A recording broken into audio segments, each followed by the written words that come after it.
Olá, meu nome é Vinícius e hoje eu vim fazer a apresentação do trabalho final da matéria de Cybersecurity. Eu vou estar falando um pouco de ferramentas essenciais de segurança da informação e apresentar as 3 ferramentas fundamentais para análise de segurança e detecção de ameaças em ambientes de redes para o Instituto Taboão da Serra Tech. Começar.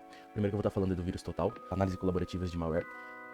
Como funciona o vírus total? Ele é um site, um serviço online gratuito, que ele faz uma análise através do arquivo enviado ou da URL inserida no site em vários antivírus simultaneamente. Ou seja, faz o envio, o upload do arquivo ou da URL, e ele vai buscar em vários antivírus diferentes, como Avast, Kaspersky, entre vários outros, se aquele arquivo ou site possui algum tipo de vírus ou alguma atividade maliciosa suspeita que possa estar levando algum prejuízo do seu sistema ou do seu servidor. As vantagens dele é que, como eu citei antes, ele faz análise em multiplataformas. Ele não executa o arquivo, ele não precisa fazer a execução do arquivo para fazer a varredura para saber se possui algum tipo de vírus nesse arquivo. E ele tem uma integração com APIs para automação, ou seja, você pode estar colocando esse site na sua programação e você consegue ter um histórico de análises através dele. O próximo que eu vou estar falando é do Wireshark, que o Wireshark nada mais é do que um programa de analisador de pacotes. Ele é bastante utilizado no mundo inteiro. E como ele funciona? Ele captura e decodifica o tráfego da rede em tempo real, ou seja, tudo que está passando no seu servidor, na sua rede, no seu computador, o Wireshark ele vai estar conseguindo fazer ali a análise, né? E aí ele consegue, independente do tipo de protocolo, ele consegue fazer decodificação, seja ele HTTPS, DNS, TCP, UDP e assim como os outros.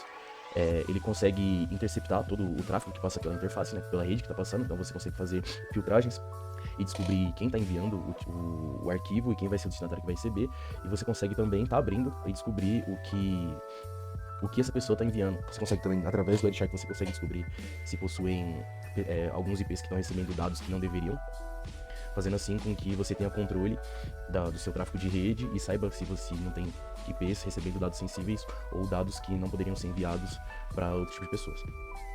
E por último, eu vou estar falando um pouco do Nmap, que o Nmap é uma ferramenta de scan de rede para descobrir dispositivos conectados nessa rede e mapeamento de portas abertas e identificação de serviços em cada porta que ele está rodando. Como que funciona o Nmap? Ele envia pacotes para o host, e através desse pacote que ele envia, você consegue saber se o host está ativo. Você sabe quando o host é ativo através do ping sweep, que nada mais seria do que uma técnica de varredura, que é utilizada para identificar se o endereço IP está ativo em rede.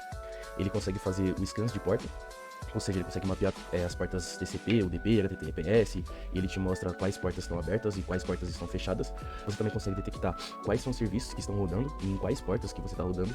Você também consegue identificar qual sistema operacional que está rodando naquele serviço e qual é o versionamento, para saber se não tem alguma aplicação que está rodando em alguma versão que possa causar alguma vulnerabilidade que possa ser explorada.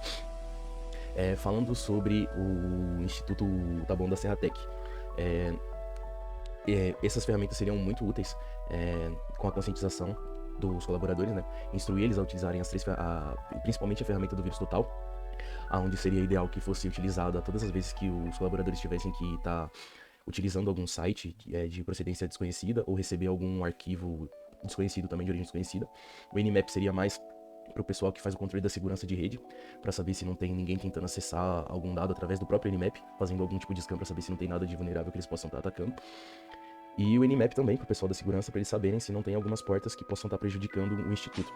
Alguns exemplos de portas do Nmap que, se abertas, podem causar algum tipo de problema na rede seria a porta 21, que geralmente é a porta FTP, que seria a porta de transferência de arquivos sem criptografias, que através disso possa ser que vaze alguma senha ou usuário que não possa ser vazado, causando algum prejuízo para a rede. As portas 53, que seria a porta DNS, que dependendo de como configurada pode fazer vazamento de informação interna também, levando à exposição de dados sensíveis. E a porta 25, que seria a porta ASMTP, que pode ser usada para spam se ela não for configurada corretamente. Basicamente essas são as três ferramentas mais comuns e utilizadas para fazer a segurança da rede, com a sua implementação para o Taboão. Muito obrigado.